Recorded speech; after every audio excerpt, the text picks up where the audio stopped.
Olá, família Rede Rio, tudo bem com vocês? Hoje vamos começar a acompanhar o caso da Vitória Melissa. Vitória Melissa foi uma jovem de 22 anos que perdeu sua vida em Niterói, no shopping, na hora do almoço. O acusado, Matheus Santos Silva, apresenta laudo de insanidade mental. Vamos aqui falar com a advogada do caso, doutora Cláudia Plaster, e também sobre o médico que examinou o denunciado, o Matheus, e que concluiu que na hora do crime, na hora do cometimento do crime, ele não possuía faculdades mentais para entender o seu ato. Tá ok? Então vamos fazer esse caso, vamos acompanhá-lo até o final. Bom dia, doutora Cláudia. Bom dia, doutor Randy. Como vão? Tudo bem? Bom dia, tudo bem. Bom dia, Marconde. Muito obrigado pela oportunidade de participar aqui do vosso canal. Vamos começar do início, doutora Cláudia. Como é que aconteceu esse crime, na visão da defesa? Esse crime ele foi noticiado assim pela imprensa e nós, eu e a doutora Karina, nós também ficamos sabendo, né, pela imprensa. Segundo o que constou na época, o Matheus ele estudava com a vítima, a Vitória, né, numa escola próxima ao shopping onde ocorreu o crime. E ele estudava enfermagem com ela. E isso foi em meados de junho do ano passado. E, de acordo com a imprensa, né, ele teria aí um suposto relacionamento com ela, e uma vez que ela negou, ele acabou ceifando a vida dela. A imprensa, na época, noticiou que tratou-se aí de um feminicídio, né? Essa era a visão da acusação, e, inclusive, ele foi acusado por feminicídio. Quando a gente recebe uma notícia, assim, pela imprensa, nós temos uma visão, né, de um lado da história. E quando a gente começa a adentrar a verdadeira situação, né, do outro lado, que muitas vezes as pessoas elas tendem a ficar só naquilo que a imprensa está noticiando, a gente começa a desconstruir aquilo que foi incessantemente noticiado. Então, assim, o Matheus, pela visão que foi noticiado, ele saiu do SENAC, que era onde eles estudavam, né? E foi até um shopping, comprou uma faca, foi até a praça de alimentação, esperou pela Vitória e chegou até ela, e numa conversa ele acabou desferindo nela umas facadas, salvo engano, 8 facadas, 8, 9 facadas, e levando ela à morte. Inclusive, ela foi para o hospital, mas ela não resistiu aos ferimentos. Então, assim, basicamente, essa foi a narrativa. Ele foi preso em flagrante, e, por si só, o flagrante né, já existe aí materialidade do crime. Então, o Ministério Público ofereceu denúncia. E nessa denúncia, o Matheus foi acusado de feminicídio. Né, teve várias qualificadoras, inclusive o feminicídio. Depois disso, 2 dias após, os pais do Matheus procuraram a gente, eu e a doutora Karina, desesperados. Eles tinham essa informação chegou até eles também, né, pela imprensa, e vocês imaginam o choque que foi para esses pais. Quando eles entraram no nosso escritório, nós os recebemos em prantos, né? O pai dele, ele virava e gritava e falava: doutora, não é o meu filho, aquele não é o meu Matheus. E isso emocionou muito a gente, né? A gente está numa situação que a gente fica consternado com a tragédia dos dois lados, né? Tanto da Vitória, dessa moça tão jovem que foi morta brutalmente, e a gente aqui, em momento algum, a gente está negando isso. Tem o vídeo, tem materialidade, tem autoria, né? Nós temos plena consciência disso. Não ficamos alheios a essa dor dessa família. Mas também tem um outro lado que nós, como defesa, nós temos obrigação de entender o que houve. E diante do que nós conversamos com os pais, com o irmão, com a tia do Mateus, a gente entendeu que algo estava errado ali. Inclusive, a doutora Karina até, ela chegou no escritório e falou, Cláudia, olha esse caso que está sendo noticiado pela mídia. Esse menino tem 21 anos, que matou uma outra colega de 22. Isso não é normal. E eu concordei com ela. E esse caso chegou para a gente, e a gente com essa visão, não é normal. Não é normal um menino que tinha uma boa convivência com ela, né, que nunca chegou a ter um relacionamento com essa moça, nunca houve nenhum contato físico, inclusive, entre eles, nunca foi falado que eles namoravam. Ele chegar naquela situação e desferir facadas, e você via naquele vídeo, né, que foi divulgado para todo o Brasil, inclusive, que ele não estava na sua normalidade. E isso chamou muita atenção da gente, e fomos até ele, sentimos que ele estava totalmente alheio, sem saber o que estava acontecendo. Ele já estava na prisão, né? E ele estava totalmente assim, sem saber o que estava acontecendo. Parecia que ele não estava no mundo real, ele não tinha consciência de que ele tinha matado uma pessoa que ele adorava.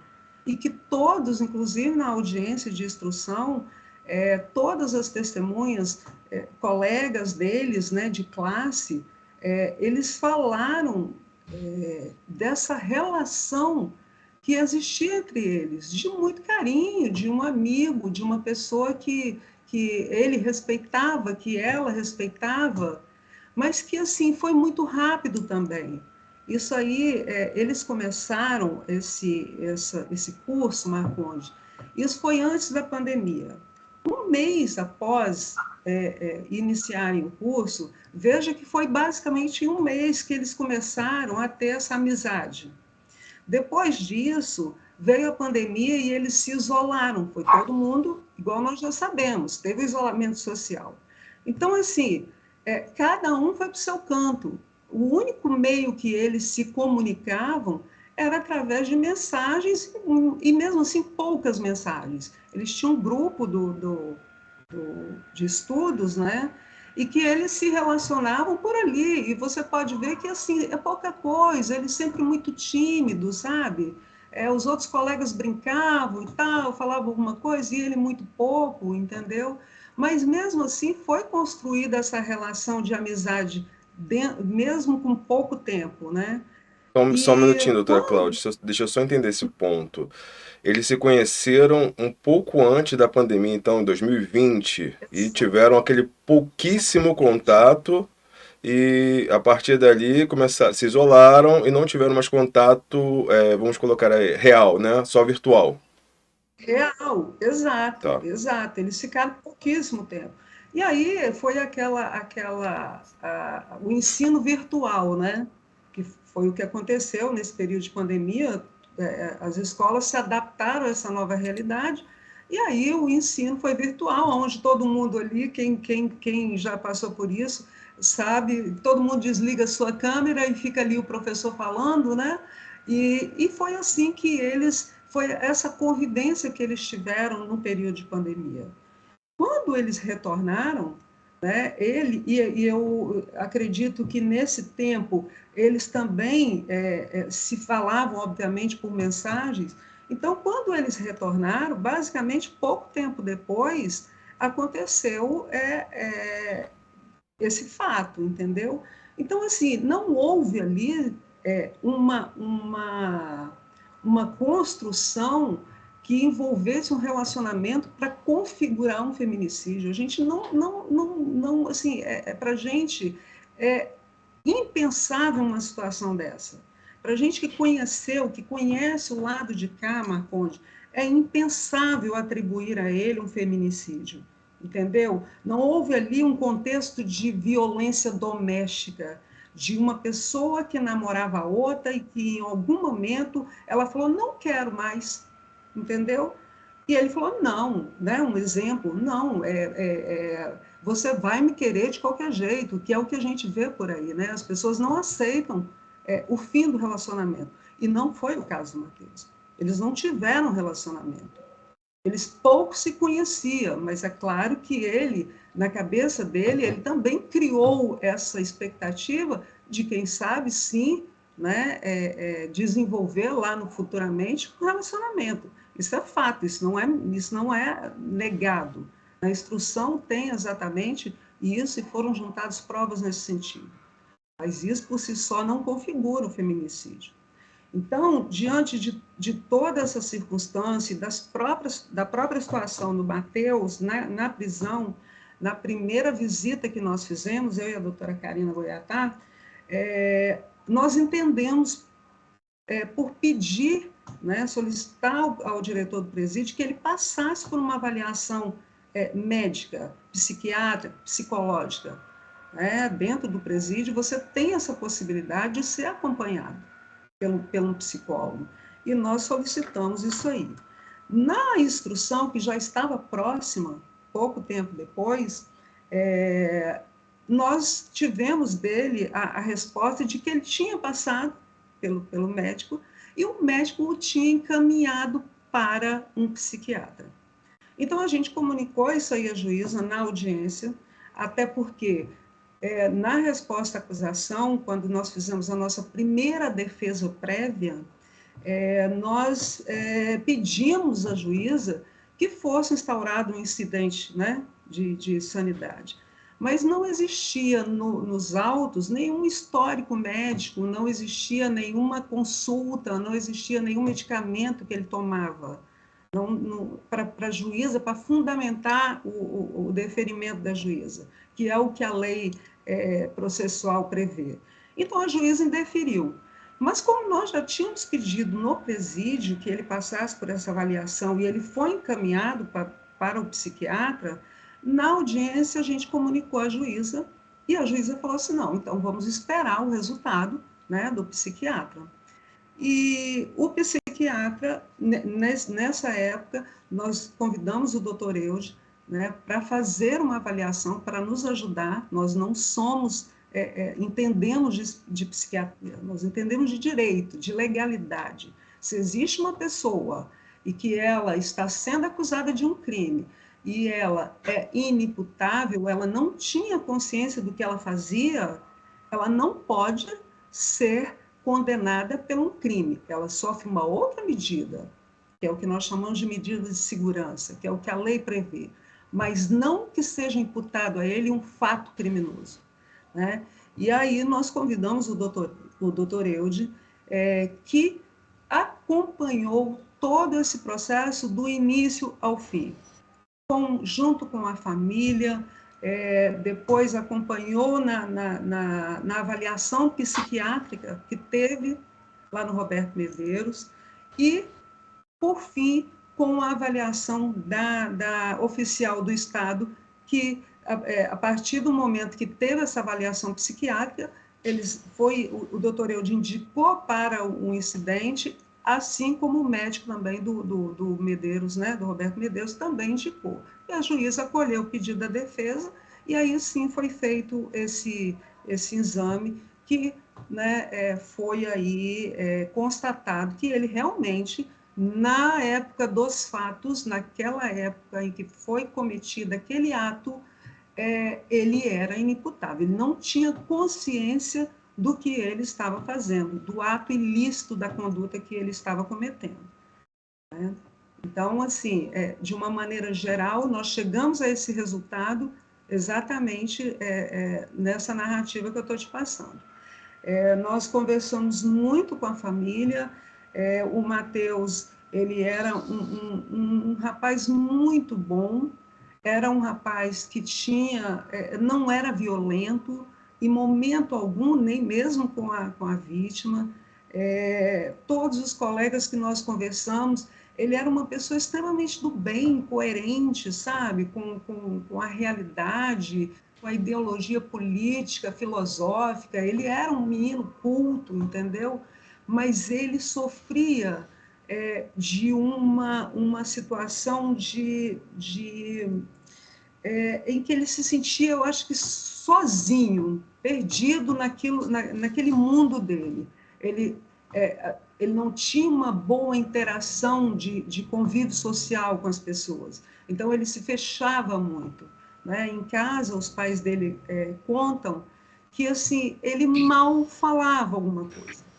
Quando falava, era sempre de forma muito respeitosa. Ele tinha uma necessidade de trazer para os pais uma resposta, inclusive da própria definição do que ele faria como profissão. Então, os pais que são muito humildes e trabalham, inclusive, no mesmo lugar há 20, 30 anos, sabe? Vivem para o trabalho, basicamente, para poder dar para eles uma condição de estudo melhor. Ele se sentia nessa obrigação de retribuir para o país, entendeu? Então, ele veio aí a questão da pandemia, que ele ficou muito isolado, e ele já tinha esse comportamento de isolamento social. A pandemia, sem dúvida nenhuma, foi um agravante, e isso não sou eu que falo, só especificamente do Matheus. Isso aí, se você entrar no site da Unicef, você vai ver como os nossos jovens estão totalmente com problemas de saúde mental, e que isso é uma questão de saúde pública que não é levada a sério e que foi agravado muito mais pela pandemia.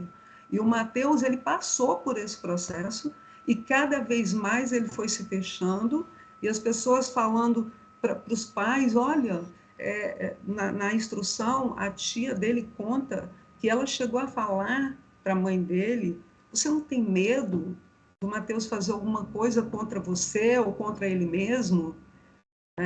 Ou seja, já existia ali todo mundo percebendo que existia alguma coisa errada. Só que ninguém tomou, vamos dizer, uma atitude de levá-lo a uma avaliação, de ver o que estava acontecendo, se existia um tratamento, uma terapia, o que poderia, sabe, fazer para ajudar ele. Né? E o irmão dele, inclusive, também conta que na audiência que assim ele era basicamente o único amigo do Matheus. Então, quem o Matheus ainda se abria um pouco era o irmão. Então, a gente vê a dificuldade de relacionamento, né, que esse menino tinha com as pessoas, sabe? Doutora Cláudia, antes de começarmos a falar com o doutor Hilde, né? Elde Lobo. Elde, obrigado. Doutor Elde, antes de entrarmos com o doutor Elde, eu gostaria de entender somente um ponto, tá? Tudo bem, né? Nós entendemos todos os problemas que agravaram ao ato, mas nós não podemos esquecer que o Matheus, ele, antes de se encontrar com a Melissa, ele vai a uma loja e ele compra o artefato que ele vai utilizar. Isso nos parece uma atitude premeditada ao fato. Como é que vocês enxergam isso na defesa? Então, eu vou fazer a minha consideração. O doutor Eude que é responsável técnico e vai entender muito melhor essa situação do que eu. Mas eu até te devolvo uma pergunta, Marconde, o seguinte: uma pessoa, um jovem de 21 anos, que tem consciência de que ele tem uma vida inteira pela frente, né? Um jovem inteligente que ele sabe que ele vai poder vencer na vida em algum momento, que ele vai buscar e vai realizar seus sonhos. Você acredita que ele premeditou de sair, comprar uma faca, ir no meio de todo mundo, dentro de uma praça de alimentação, esfaquear a melhor amiga, porque naquele momento a gente entende que para ele, aquela menina foi como se fosse assim, a salvação da vida dele. Sabe quando você não tem nada e você enxerga, é o que nós chamamos vulgarmente da última bolacha do pacote? Então, assim, por que que uma pessoa em sã consciência faria isso? Não é um questionamento que nós também devemos Sim, fazer? exatamente, eu gostaria. Foi a resposta que eu gostaria. Por quê?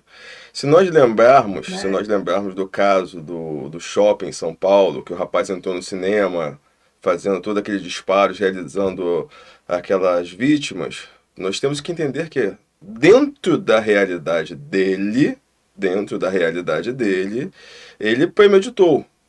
Dentro da realidade dele. Não significa que a realidade dele seja uma realidade que nós, enquanto sociedade, aceitamos como normal.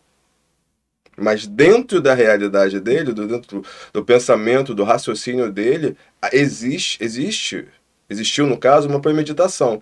Não quer dizer que, ao meu ver, que esta premeditação, dentro da realidade a qual ele foi configurado a tê-la, que seja uma realidade aceitável à sociedade. Aí eu entro com o Dr. Elde para que possamos falar sobre este ponto. As doenças mentais, elas causam alterações diversas em alguns indivíduos. Infelizmente, existe doença mental e felizmente, a maioria das pessoas com doenças mentais não possuem comportamentos agressivos.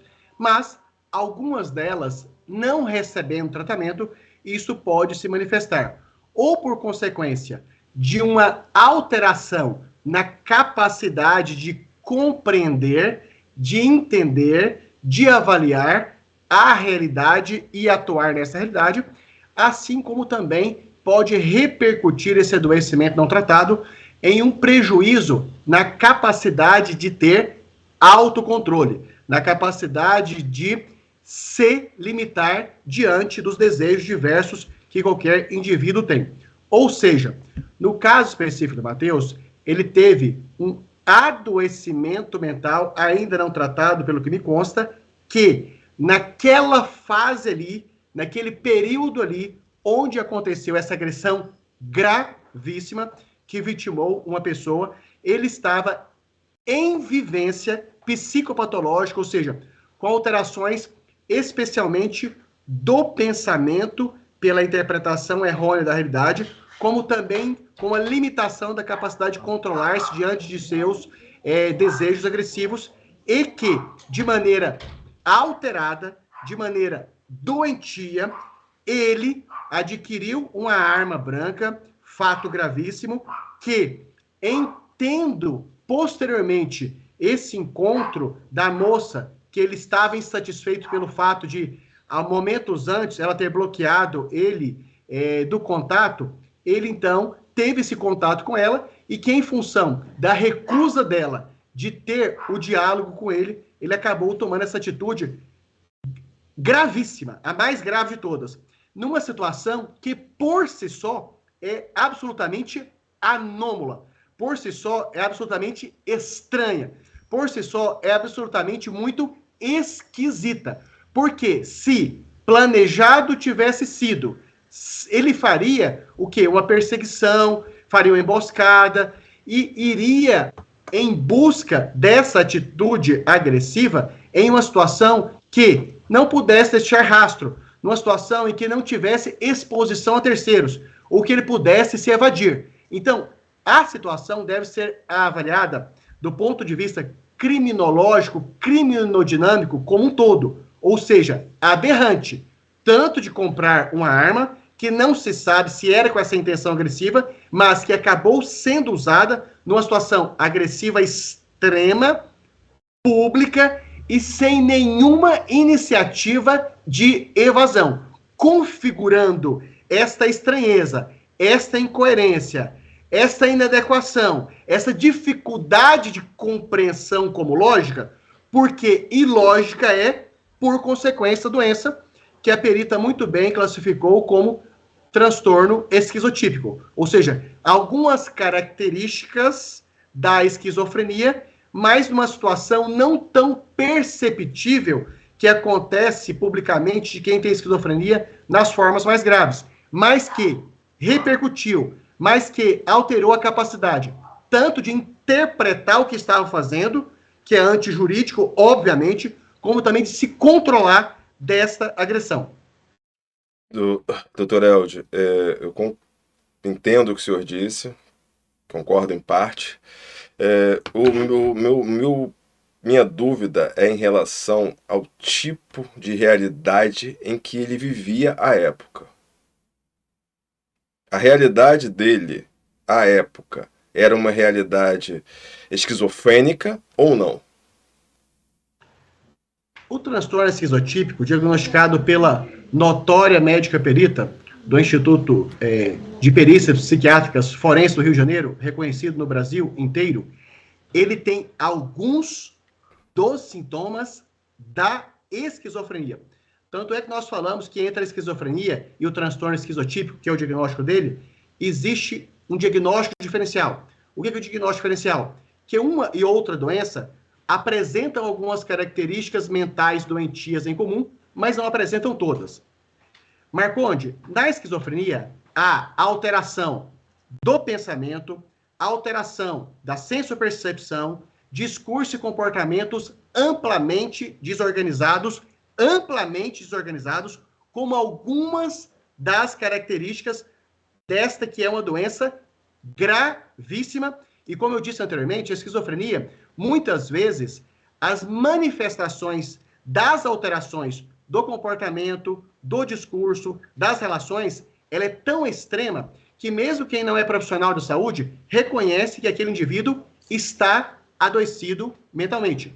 Enquanto que no caso Matheus, esse transtorno esquizotípico, ele tem em comum com a esquizofrenia a alteração da qualidade do pensamento, a alteração comportamental, mas no nível menos extremo, menos grave do que a esquizofrenia por comparação. Tanto é que se tratava de um indivíduo que ele mesmo se descreve que as pessoas ao longo da vida achavam ele estranho, achavam ele esquisito, achavam ele diferente da média. Tanto é que uma das descrições espontâneas que ele faz é que, ao longo de toda a sua existência, ele teve muita dificuldade de constituir amigos duradouros.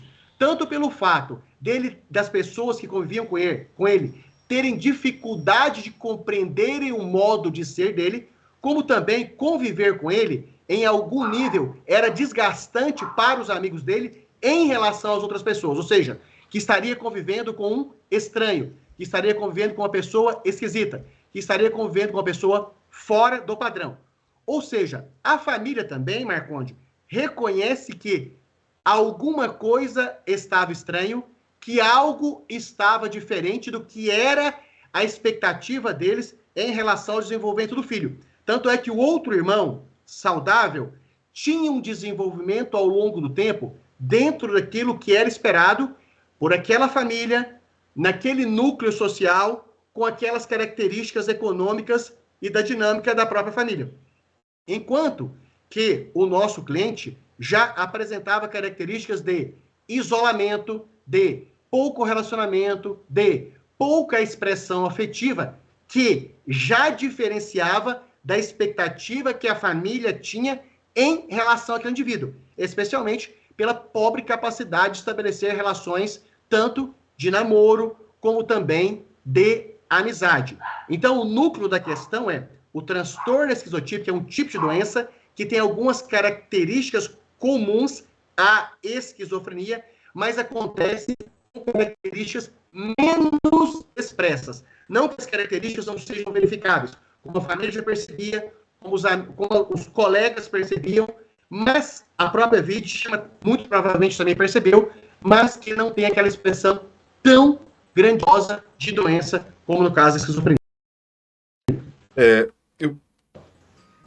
E uma informação, assim, o que os pais contaram para a gente é que ele, na infância, ele era totalmente diferente.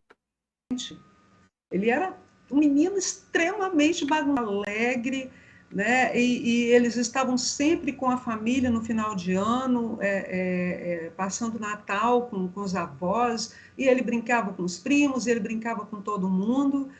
E por volta aí de 10 anos, 11 anos, aí na pré-adolescência, ele mudou totalmente, totalmente.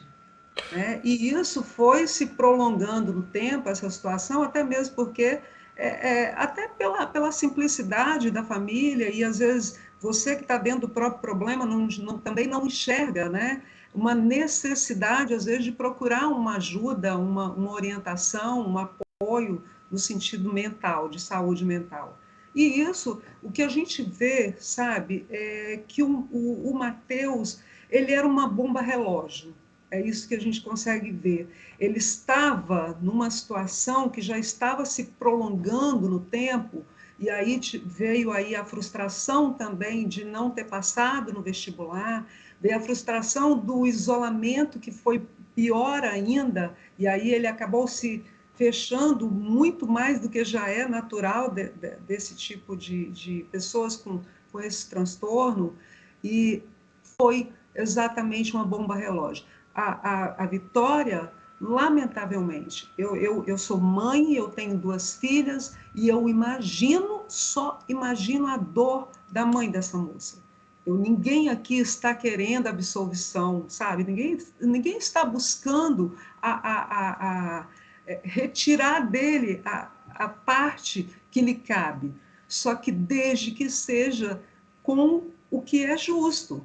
Se ele tem condição de responder pelo crime, ele vai responder pelo crime. E o nosso papel como defesa é buscar isso, é buscar atribuir ao nosso cliente, a qualquer cidadão que precisar, né, atribuir a ele a conduta que lhe cabe com a pena que lhe cabe.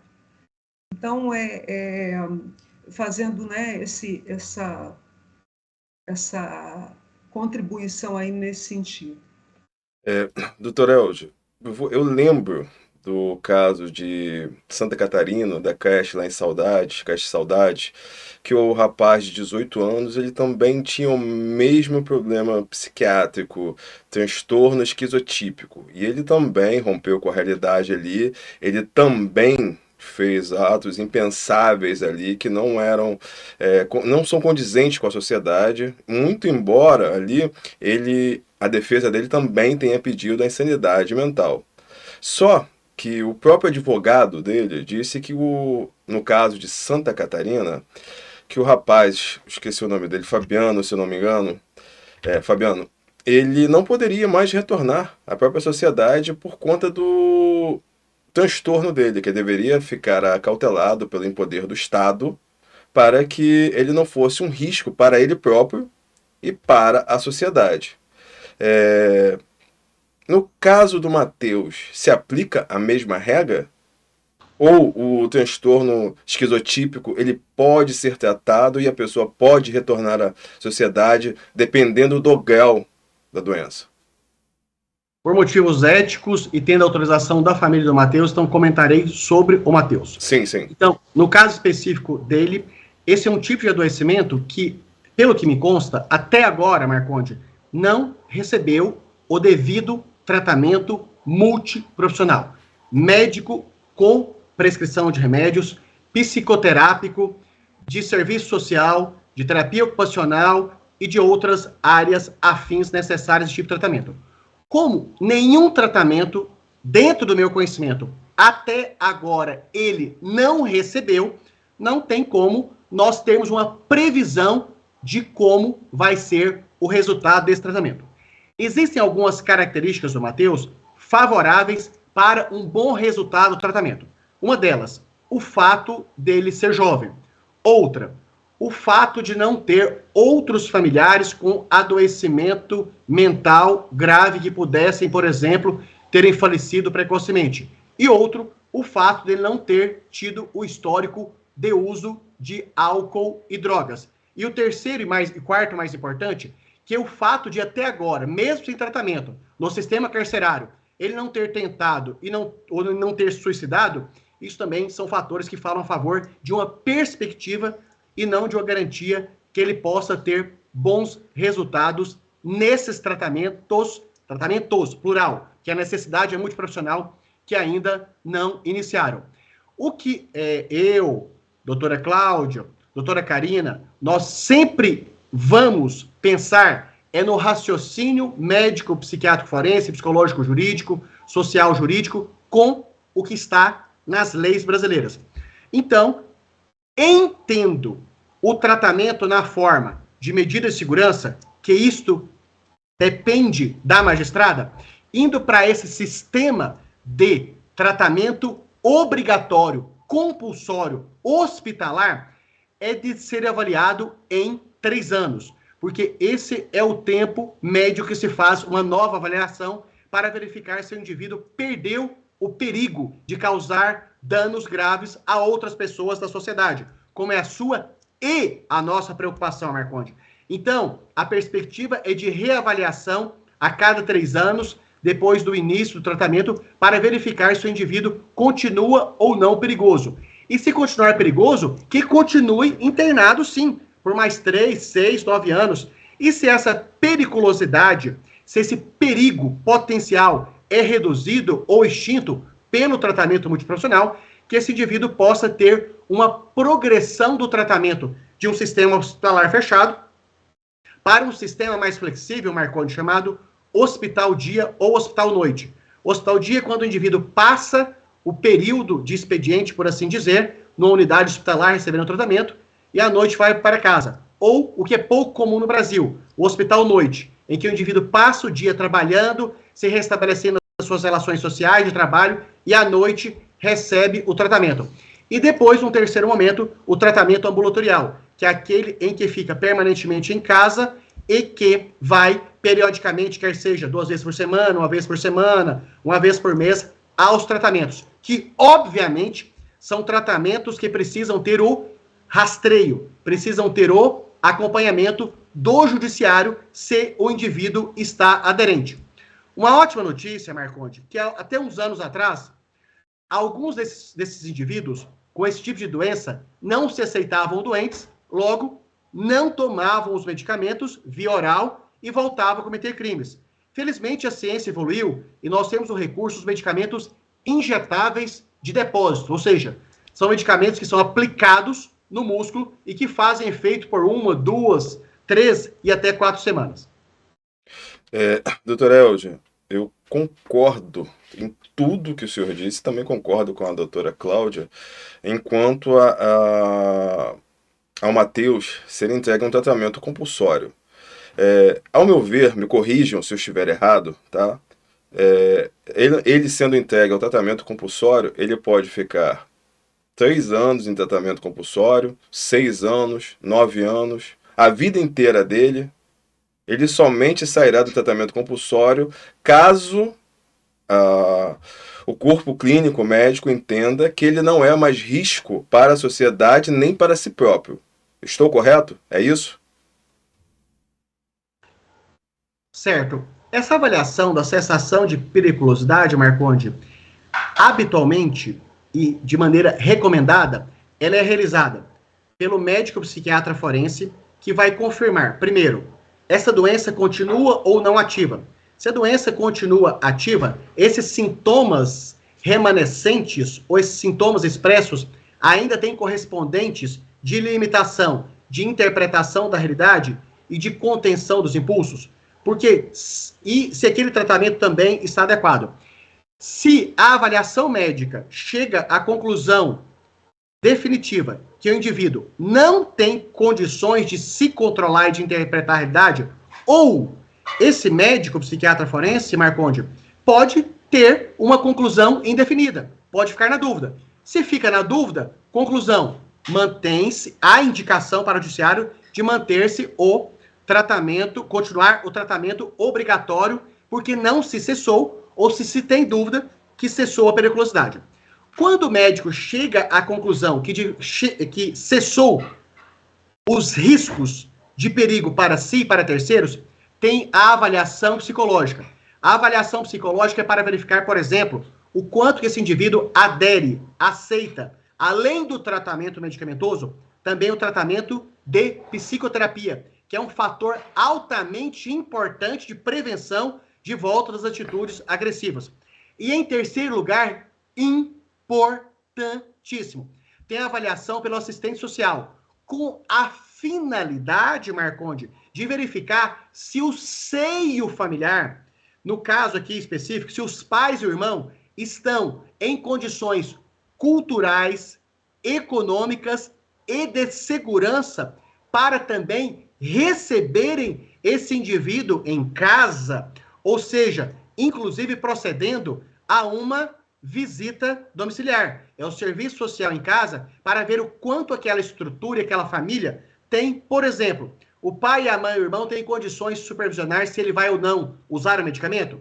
O pai e a mãe têm ou não condições socioeconômicas, educacionais para acionar o serviço do SAMU, do pronto-socorro, do agente comunitário de saúde, da autoridade sanitária local, para poder levá-lo, caso ele comece a expressar sintomas de piora clínica, mesmo estando em tratamento.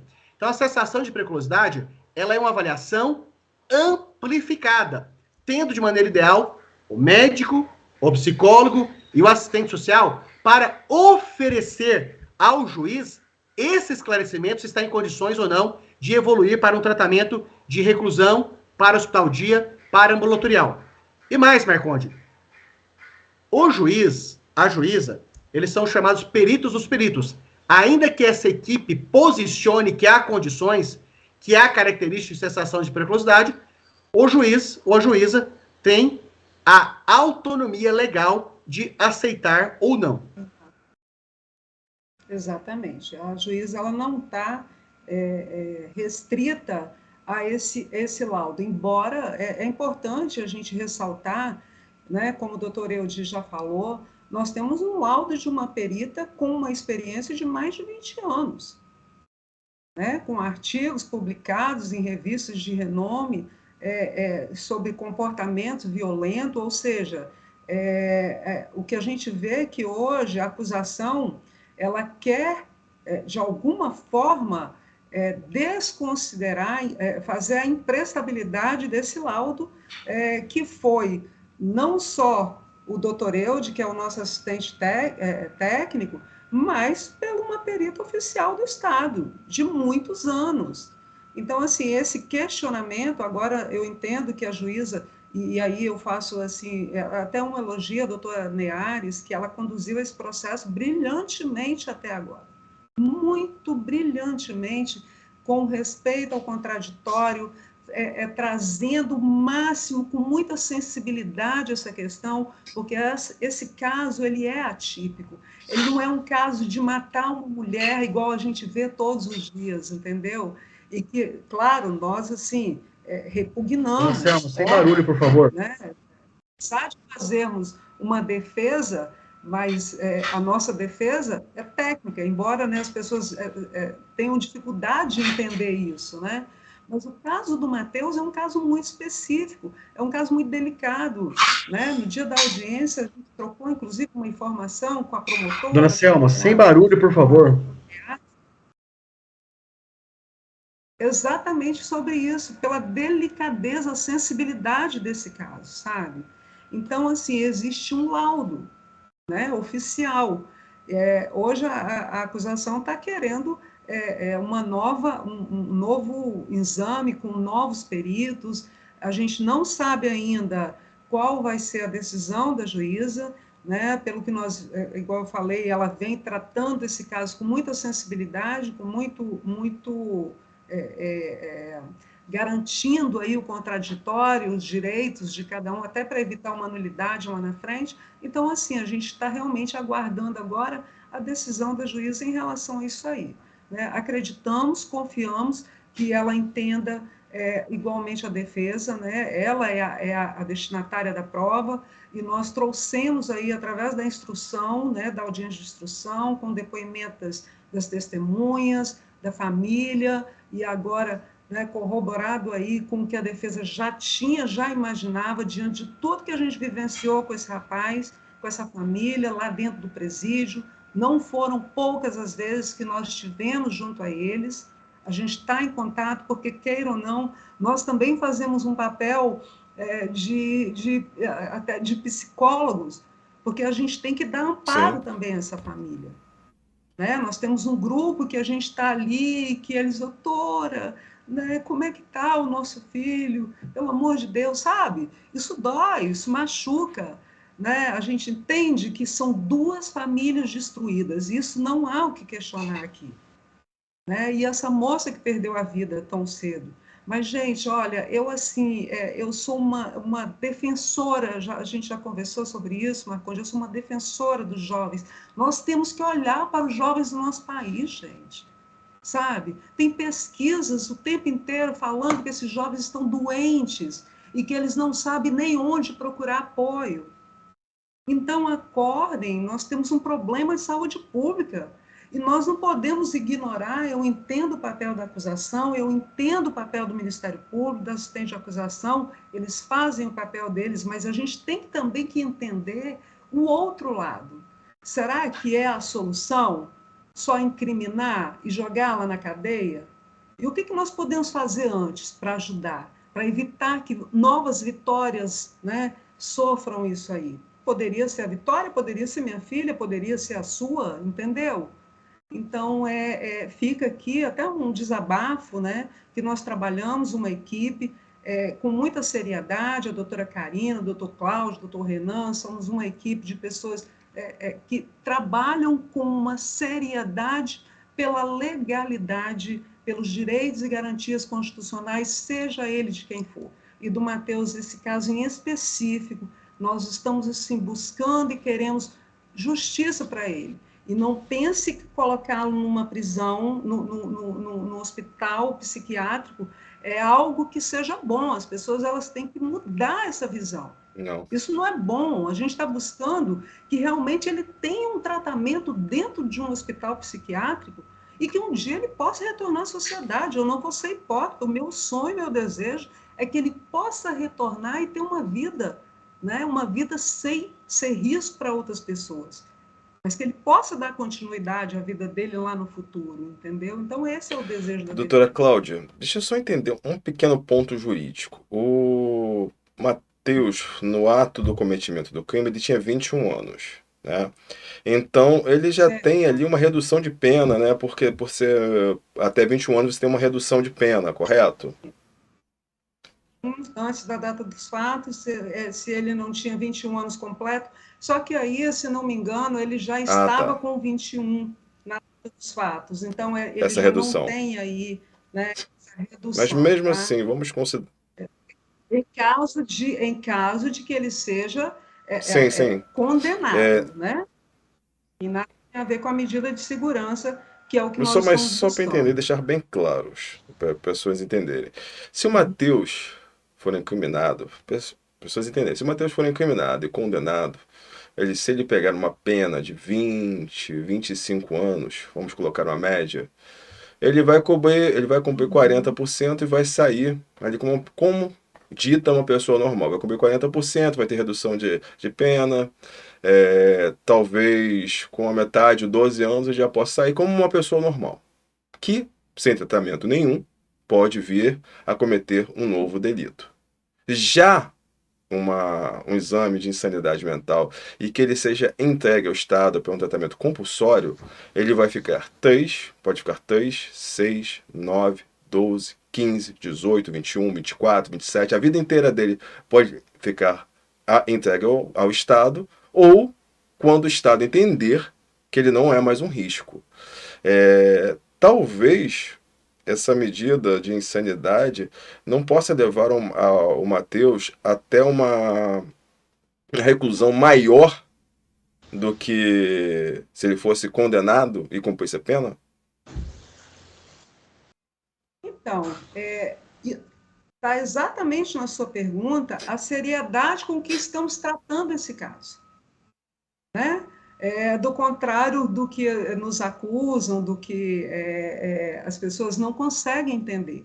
O que nós entendemos é que esse menino, ele precisou de ajuda lá antes de cometer esse crime, né? Que aí, entre aspas, né?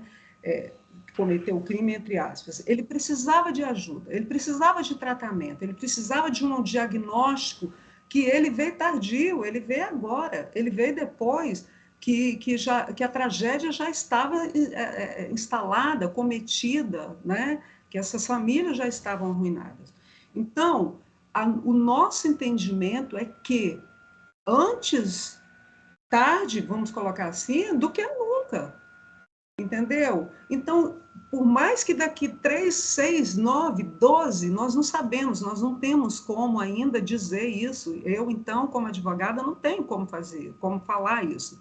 Eu só sei que ele vai precisar de um tratamento e que na hora em que ele estiver pronto e que ele estiver tratado, e isso é feito, a própria perita, como o doutor Eudy falou, a própria perita indicou que ele passasse por uma avaliação sempre de 3 em 3 anos, né? O doutor Eudy até chegou a falar de uma maneira informal, se não me engano, na minha opinião, ele deveria passar por uma avaliação sempre, não é pela questão de ano em ano, não é pela questão de colocá-lo na rua, mas é pela questão da gravidade do que ele cometeu. Então, é preciso acompanhar esse jovem, ainda que seja dentro de um hospital psiquiátrico do Estado, e que nós sabemos que não tem lá grandes estruturas. Lamentavelmente, eu poderia falar assim, olha, nós vamos buscar que ele seja condenado, vamos tentar retirar todas as qualificadoras, entendeu? E daqui a um tempo, é a lei, é o que é justo, ele vai sair. Mas será que ele não será também um risco para si próprio ou para a sociedade? Nós não temos como trazer essa resposta. Entendo. Você entendeu? Nós estamos trabalhando com o que nós acreditamos que seja o que está acontecendo e o que a gente está vendo. Com as provas que nós Eu temos. concordo com a senhora e concordo com o doutor Eudir. Eu concordo totalmente. Acredito que no caso do Matheus seja melhor que ele seja entregue ao Estado para fazer um acompanhamento compulsório e que de 3 em 3 anos que ele seja reavaliado. Isso acho que eu entendo também dessa mesma forma. Concordo com os senhores. Neste ponto, neste caso, concordo. Acho que quase que integralmente com a defesa. Essa pergunta, Marconde, todas as suas perguntas são absolutamente técnicas, importantes e interessantes. E essa, eu acho ela ainda mais diferenciada. Ou seja, que quem está aberto e disponível para a compreensão plena do que a defesa está buscando tecnicamente e não pessoalmente esclarecer, é isto. Esta tese confirmada tecnicamente por perícia do Estado, por uma médica psiquiatra forense do Instituto de Psiquiatria Forense e Perícia do Rio de Janeiro, Heitor Carrilho, ela coloca o indivíduo que, se a juíza determinar para a medida de segurança, o mais risco dele ter um cumprimento de reclusão, ainda que para tratamento, muito maior do que aquela se ele for condenado. E ainda, se ele continuar sem tratamento, a finalidade reeducativa que o sistema prisional tem de reeducar, no caso dele, não é reeducável. Por que ele não é reeducável? Porque tem um adoecimento mental grave que atrapalha, que turva, que limita, que compromete as capacidades de interpretar e de se controlar a ponto de ter desfechos gravíssimos. Qual que é o desfecho gravíssimo? Ceifar a vida que já ceifou a vida de uma pessoa e poder fazer isso, inclusive, com familiares e com qualquer um de nós. Perfeito, perfeito. Doutor Eudy, doutora Cláudia, eu agradeço, foi ótimo essa entrevista, foi muito boa, elucidativa. Nesse caso, acredito que a defesa tenha grandes chances de ter êxito e que vocês não estão buscando uma inocência, vocês estão buscando um tratamento, uma pessoa doente. E que eu entendo também que por conta da doença dele, que se não houver tratamento, ele vai ser um risco para si próprio e a sociedade em si. Então eu concordo com tudo que foi apresentado hoje. É difícil concordar tão diretamente com a defesa, mas no caso que vocês apresentaram, é um trabalho brilhante, é um trabalho muito, muito bem feito, pautado tanto na ética quanto no comprometimento das diretrizes médicas. Então, eu tenho a agradecer esse trabalho de vocês, que é um caso emblemático, é um caso triste, mas que tenha um desfecho que seja compatível tanto com o delito dele quanto com a melhora dele. Eu agradeço muito. A gente é que agradece, Marcondes, pela oportunidade. É muito bom a gente trazer, e é importante lembrar que nós estamos trazendo aqui um assunto que ele é importante para a sociedade. Nós não podemos ignorar. Foi o que eu falei, esses jovens hoje, eles estão pressionados, eles estão vivendo num mundo que não era o meu, não era o seu, do doutor Eudes, na nossa época. Nós convivíamos com pessoas, nós fazíamos atividades fora, né, de casa, a gente jogava bola, a gente subia em árvore, a gente fazia um monte de coisa. Esses jovens hoje não fazem isso. Eles vivem num mundo virtual, tudo em prol de uma rede social, de um computador, e isso está adoecendo esses jovens. E muitas vezes os pais eles não conseguem ter um domínio sobre isso, e que também precisam de serem acompanhados. Então, assim, eu acredito que está na hora das nossas autoridades eles terem um olhar mais específico para isso. Nós que convivemos com o lado que a sociedade não quer conviver, muito pelo contrário, né? A sociedade, e eu não estou aqui julgando, mas ela vira as costas e fala, olha, põe na cadeia. Só que isso é um perigo para nós mesmos, para a própria sociedade. Então, a gente pune esses indivíduos duas vezes, porque a gente ignora o problema, ignora, às vezes, o tratamento, não dá condições para eles procurarem auxílio do próprio Estado, e aí depois nós queremos imputá-los a ele aquela conduta e colocá-los numa prisão.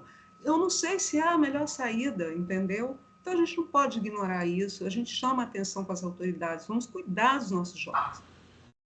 Muito obrigado, Marcondes, pela oportunidade de fazermos esclarecimento que são absolutamente pertinentes e necessários, e parabéns pelo seu papel social com esse objetivo de fazer uma entrevista tão séria e tão objetivada em elucidações. Obrigado. Doutora Cláudia, eu já tenho convite para outros trabalhos aqui. Doutora Elde, nós temos aqui, nós sempre apresentamos às quartas-feiras, um trabalho voltado à mente humana. Nós temos a doutora neurocientista Viviane Louro, nós temos a doutora Vanessa Barzan, que é psicóloga forense, e gostaríamos muito de falar também com um grande psiquiatra junto a esse programa. Então fica o convite ao senhor, caso queira participar conosco aqui, para uma bancada para discutir saúde mental.